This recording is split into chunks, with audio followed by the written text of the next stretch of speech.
Hello friends, welcome to on my channel. मेरा नाम है ध्रुव और आप देख रहे हैं द लर्नर्स कम्युनिटी। आज की वीडियो में हम बात करने जा रहे हैं फिफ्थ सेमेस्टर के हिस्ट्री सब्जेक्ट के बारे में, जिसमें हम एग्जाम से रिलेटेड जो इंपॉर्टेंट क्वेश्चन और उसका आंसर है वो आज की वीडियो में हम बात करेंगे। हम हर यूनिट में से आपको इंपॉर्टेंट क्वेश्चन और आंसर ला के दे रहे हैं, तो इन क्वेश्चंस के अकॉर्डिंग आपसे हो सकता है यही क्वेश्चन पूछा जाए या फिर इससे रिलेटेड क्वेश्चन आपसे पूछा जाए एग्जाम में। तो अगर आपसे पूछा जाता है तो जो हम आपको आंसर बताते हैं आप इसमें से भी कंटेंट उठा के वहाँ पे लिख सकते हैं। तो आज का जो क्वेश्चन है वो है राष्ट्र संघ क्या है, इसके स्थापना के उद्देश्य एवं इसके उसके जो प्रमुख अंग हैं उनका वर्णन आपको करना है। मतलब राष्ट्र संघ से रिलेटेड अगर आपसे पूछा जाता है राष्ट्र संघ क्या है या फिर उसके स्थापना के उद्देश्य और अंग, अगर सेपरेट सेपरेट पूछा जाता है तो भी आप लिख सकते हैं, एक साथ पूछा जाता है तो भी आप लिख सकते हैं। चलिए वीडियो को शुरू करते हैं। और अगर अभी तक आपने हमारा चैनल सब्सक्राइब नहीं किया तो प्लीज़ चैनल को सब्सक्राइब करें और वीडियो पूरा देखें। बात करें आंसर की, तो राष्ट्र संघ प्रथम विश्व युद्ध के बाद संसार में शांति स्थापित करने के लिए जो भी प्रयत्न किए गए थे। तो राष्ट्र संघ क्या है कि फर्स्ट वर्ल्ड वॉर के बाद शांति स्थापित करने के लिए, विश्व में शांति स्थापित करने के लिए जो प्रयत्न किए गए उनमें से एक आप कह सकते हैं प्रयत्न राष्ट्र संघ भी है। शांति समझौता, जो कि मैंने इससे पहले वाली वीडियो में बात करी, शांति समझौता है जिसके अंतर्गत राष्ट्र संघ के निर्माण की बात की गई थी।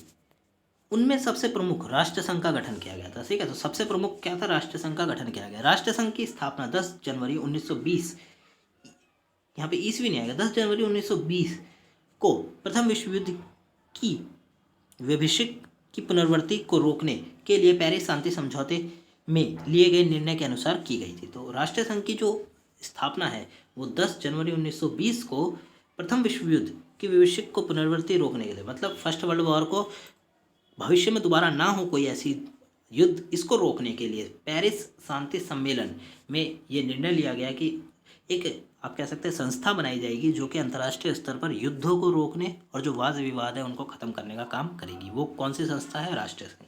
राष्ट्र संघ की स्थापना का निर्णय सामूहिक सुरक्षा के सिद्धांत पर आधारित है। तो राष्ट्र संघ का जो आप कह सकते हैं स्थापना का जो निर्णय था वो क्यों लिया गया था, क्योंकि सामूहिक सुरक्षा, जो ग्रुप है आप कह सकते हैं पूरी दुनिया में जो लोग रह रहे हैं उनकी सुरक्षा के सिद्धांत पर आधारित था। सभी सदस्य राष्ट्र ने अपने अपने सदस्य राज्यों की प्रादेशिक अखंडता को बनाए रखने का आश्वासन दिया था। इसमें किसी भी विवाद का निर्धारण परस्पर विचार विमर्श, पंच निर्माण और तथा आपसी बातचीत के द्वारा दूर करने की बात की गई थी। अब देखिए, तो जब ये बनाया जा रहा था राष्ट्रीय संघ तो कुछ चीज़ों पर ध्यान रखा गया कि जितने भी देश हैं उनकी जो प्रादेशिक अखंडता है उसको बनाए रखा जाए, उसको सुरक्षित रखा जाए। जो भी वाद विवाद हो उसको विचार विमर्श से समाप्त किया जाए। पंच निर्णय तथा आपसी बातचीत के द्वारा जितने भी वाद विवाद हैं उन्हें समाप्त किया जाए। इस आप कह सकते हैं कि ये चीज़ें उस समय यह रखी गई थी कि हाँ ये काम करेगा। अब बात करें स्थापना के उद्देश्य, तो युद्ध के कारणों को मिटाना। अब फर्स्ट वर्ल्ड वॉर कई कारणों से हुआ, ठीक है, ऐसा कोई एक कारण नहीं है जिससे फर्स्ट वर्ल्ड वॉर हुआ हो।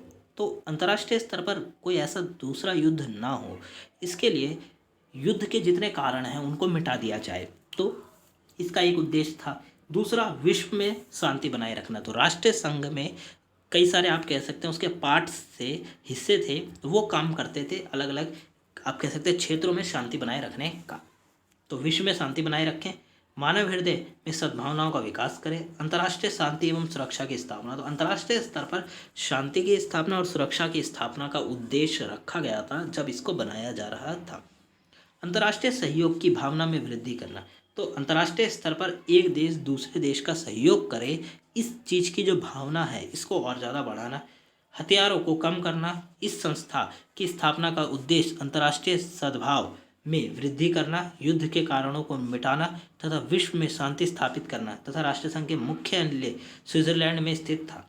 अब देखिए, जो हथियार थे अंतर्राष्ट्रीय स्तर पर कई सारे आप कह सकते हैं शक्तिशाली देश थे उस समय फर्स्ट सेकेंड वर्ल्ड वॉर के बाद जिनके पास हथियार थे, ठीक है, ऐसे हथियार जो कि मानव के लिए काफ़ी ज़्यादा खतरनाक थे। तो ऐसे हथियारों की कमी करना। इस संस्था की स्थापना का उद्देश्य क्या था, अंतर्राष्ट्रीय सद्भाव में वृद्धि करना, मतलब अंतर्राष्ट्रीय स्तर पर जो लोगों के बीच में सद्भावना है उनकी वृद्धि करना, युद्ध के कारणों को मिटाना, विश्व में शांति की स्थापना करना। राष्ट्रीय संघ का जो मुख्यालय है वो स्विट्जरलैंड के जिनेवा में स्थित था। अब बात करें राष्ट्रीय संघ के प्रमुख अंगों की, तो पहला आता है व्यवस्थापिक सभा मतलब जनरल असेंबली, परिषद अथवा काउंसिल, अंतर्राष्ट्रीय न्यायालय या वर्ल्ड कोर्ट, सचिवालय, अंतर्राष्ट्रीय श्रमिक संघ, इंटरनेशनल लेबर ऑर्गेनाइजेशन। तो ये जो है ये इसके 5 आप कह सकते हैं इंपॉर्टेंट है, इंपॉर्टेंट पार्ट्स थे। अब इनके बारे में थोड़ा थोड़ा देख लें।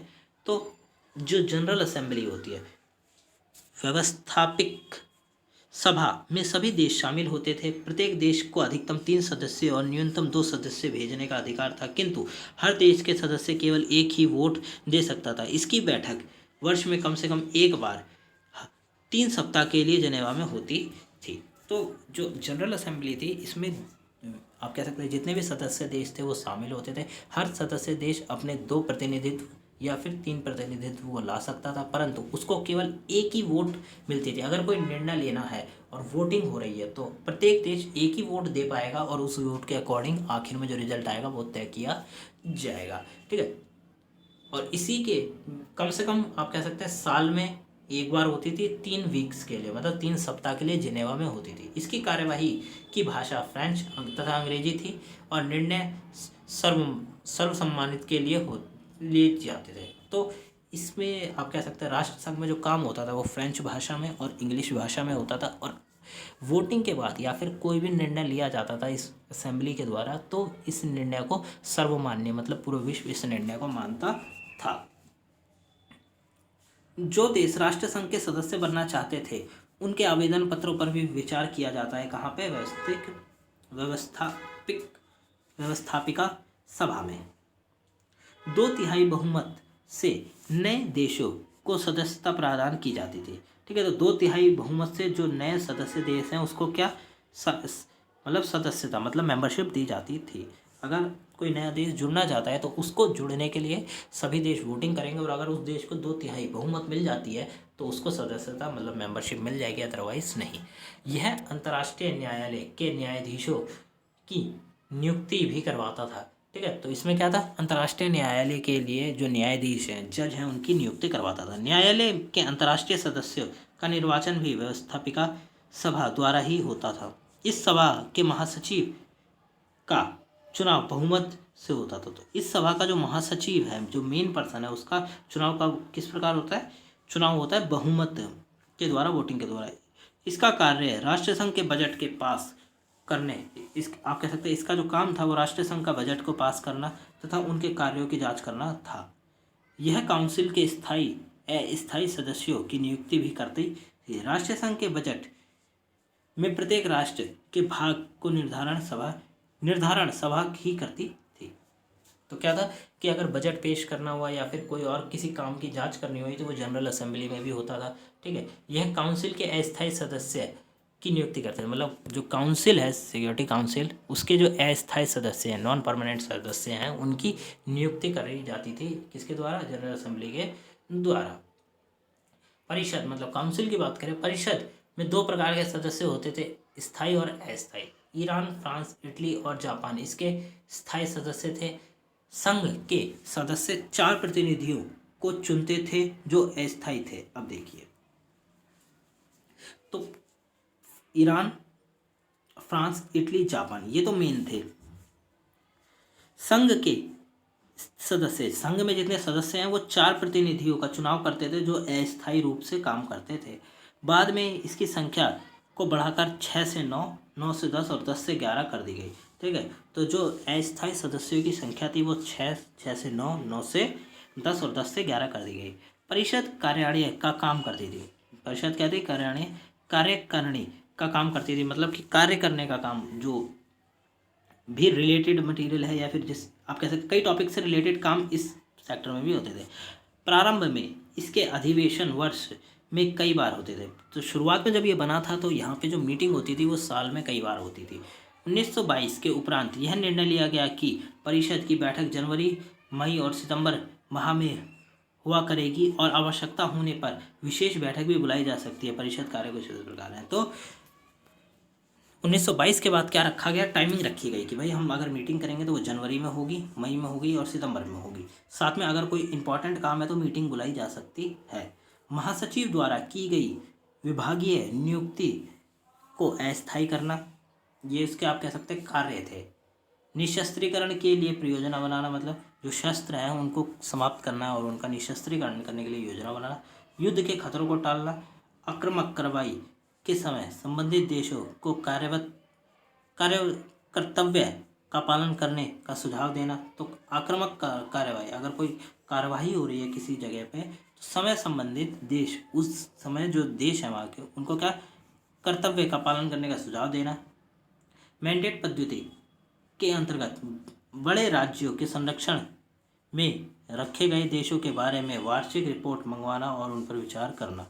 तो मैंडेट मतलब मैंडेट पद्धति के अंतर्गत जो बड़े देश हैं उनके संरक्षण में रखे गए जो उनके वार्षिक रिपोर्ट्स हैं, उस देश की जो साल की एनुअल रिपोर्ट है उसको मंगवाना, उस पर विचार करना। अंतर्राष्ट्रीय न्यायालय सार घाटी, डंजिंग और मिश्रित आयोगों की नियुक्ति से संबंधित भी कार्य करता था। तो ये आप कह सकते हैं ये काम है किसके, काउंसिल के। अब बात करें अंतर्राष्ट्रीय न्यायालय की, तो अंतर्राष्ट्रीय न्यायालय इसको सिंपली आप इस प्रकार समझ सकते हैं कि अंतर्राष्ट्रीय स्तर पर जो भी मुद्दे होते थे, वाद विवाद दो देशों के बीच में, वो विवाद अंतर्राष्ट्रीय न्यायालय में आते थे और फिर यहाँ पे उन्हें सुलझाया जाता था। मतलब कि कोई भी विवाद को, अगर युद्ध के जितनी भी बड़ी स्थिति बन रही है तो वो विवाद शांति से सुलझाया जाता था। ठीक है, इसके काम क्या क्या हो सकते हैं कि भाई संविधान जो लिखा गया है उसकी व्याख्या करना, अंतर्राष्ट्रीय संधि पर विचार करना, अंतर्राष्ट्रीय स्तर पर दो देशों के बीच में कोई संधि हुई है उस पर विचार विमर्श करना, सदस्य देशों के आपसी विवादों का निर्णय करना। फिर आता है सचिवालय। सचिवालय राष्ट्र संघ का तीसरा महत्वपूर्ण अंग था, जिसकी स्थापना राष्ट्र संघ के कार्यों को संचालित करने के लिए जिनेवा में की गई थी। तो सचिवालय को क्यों बनाया गया, ताकि वो राष्ट्र संघ के कई काम कर सके, और उसकी स्थापना जिनेवा में की गई थी। राष्ट्र संघ का सर्वाधिक उपयोग और सबसे कम विवादास्पद अंग कहकर पुकारा गया। राष्ट्र संघ का सबसे ज़्यादा जो सचिवालय है, सबसे ज़्यादा विवादास्पद, मतलब इस वाले पास पे आप कह सकते पार्ट पे विवाद हुआ करते थे। इसके अध्यक्ष महासचिव थे, जो परिषद की सर्वसम्मति से अपने सहायकों को चुनते थे। ठीक है, तो ये सचिवालय का जो मेन पर्सन है वो कौन है, महासचिव है, और जो होते थे जो परिषद की सर्वसम्मति से अपने सहायक चुनते थे, मतलब वो अपने लिए इस काम करने के लिए जो सहायक चुनते थे वो सर्वसम्मति से चुनते थे। सचिवालय में विभिन्न कार्यों को करने के लिए अलग अलग विभाग बनाए गए थे, जैसे राजनीतिक विभाग, आर्थिक विभाग, निशस्त्रीकरण विभाग। सचिवालय में कार्य करने वाले व्यक्तियों को पदभार ग्रहण करते समय संकुचित राष्ट्रीय सेवाओं से उठकर संघ के आदेश और प्रतिनिष्ठान बनाए रखने की शपथ लेनी होती थी। तो अब देखिए कि जैसे कि जो सचिवालय है इसमें अलग अलग प्रकार के विभाग बनाए गए हैं कि भाई कोई राजनीति से रिलेटेड जो टॉपिक्स है उन पे काम करेगा, कोई आर्थिक, कोई समाज से रिलेटेड कोई टॉपिक है उन पे काम करेगा। निशस्त्रीकरण के लिए अलग विभाग बनाया गया। तो सचिवालय में कार्य करने वाले व्यक्ति के पदभार ग्रहण करते समय संकुचित राष्ट्र सीमाओं से हटकर संघ के आदेश निष्ठावान रहने की शपथ ली जाती थी। तो अब राष्ट्रीय संघ सचिवालय के अंतर्गत जो भी व्यक्ति काम करता था, सदस्य थे, उसके जो एम्प्लॉय थे, वो शपथ लिया करते थे कि वो जो काम करेंगे वो निष्ठा से करेंगे। सचिवालय का मुख्यालय जिनेवा में था। इसके प्रधान होते थे। सचिवालय का चुनाव परिषद से होता था। सचिवालय का जो चुनाव है वो परिषद के द्वारा किया जाता था और स्वीकृति व्यवस्थापिका सभा के द्वारा की जाती थी।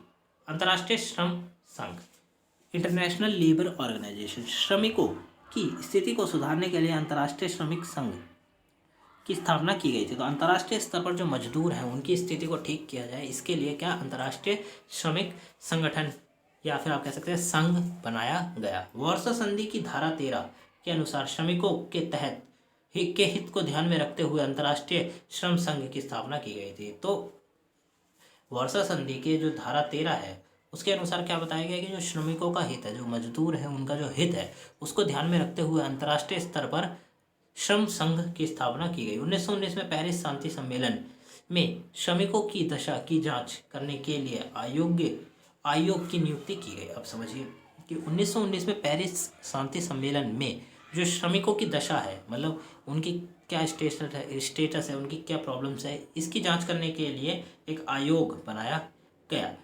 जिसने 8 सिद्धांतों की स्थापना की थी। वो सिद्धांत कुछ इस प्रकार है: श्रम कोई व्यापारिक वस्तु नहीं है। तो जो काम है वो कोई व्यापारिक वस्तु नहीं है। कानूनी उद्देश्यों के लिए श्रमिक तथा अधिकारी दोनों वर्ग को संघ बनाने का अधिकार है। ठीक है, कानूनी उद्देश्यों के लिए अगर कोई कानून का उद्देश्य है या उसको प्राप्त करना है तो श्रमिक और अधिकारियों को ग्रुप बनाने की क्या है, छूट है। प्रत्येक श्रमिक को देश एवं श्रम के अनुसार उचित जीवन स्तर बनाए रखने के लिए आवश्यक वेतन पाने का अधिकार है। अब क्या है, तो जो श्रमिक है, मजदूर को देश एवं श्रम के अनुसार, देश के अनुसार और श्रम के अनुसार जो उसने काम किया है उसके अनुसार उचित जीवन स्तर बनाए रखने के लिए, मतलब ये कह सकते हैं कि आप एक लेवल तक जो अच्छा जीवन है वो बनाए रखने के लिए आवश्यक वेतन, जो जितना उसे वेतन चाहिए वो पाना क्या है, उसका अधिकार है। कार्य करने का समय 8 घंटे का हो, रविवार सहित 24 घंटे का विश्राम काल, शारीरिक विकास की दृष्टि से बल श्रम को समाप्त किया जाए और ठीक है, समाप्त किया जाए। शारीरिक विकास की दृष्टि से, जो शरीर का जो विकास है प्रत्येक व्यक्ति का, शरीर के विकास की दृष्टि से जो बाल श्रम है, जहाँ पे पावर लग के काम किया जाता है, को समाप्त किया जाए। फिर आता है स्त्री और पुरुष को समान कार्यों के लिए समान वेतन भी दिया जाना चाहिए। तो ये वाला जो था वो काफ़ी ज़्यादा इंपॉर्टेंट पार्ट था कि पुरुषों के साथ साथ स्त्रियों को भी समान वेतन दिया जाना चाहिए अगर वो लोग समान काम कर रहे हैं। तो ये था आपका राष्ट्रसंघ के बारे में जितने भी पॉइंट बने कि राष्ट्रसंघ क्या है, उसके उद्देश्य क्या है, ठीक है, उसके प्रमुख अंग के बारे में हमने बात करी। तो ये थी आपकी आज की वीडियो कैसी लगी आप हमें जरूर बताएं। वीडियो अच्छी लगी तो प्लीज़ वीडियो को लाइक करें, चैनल को सब्सक्राइब करें, जितना हो सके वीडियो को शेयर करें। डिस्क्रिप्शन बॉक्स में लिंक दिया गया है, आप चेकआउट कर सकते हैं हमारे टेलीग्राम और इंस्टाग्राम पे, और साथ में आप हमारी वेबसाइट पे भी जाके नोट्स बाकी सब्जेक्ट की स्टडी कर सकते हैं। मिलते हैं अगली वीडियो में। Thanks for visiting on my channel guys.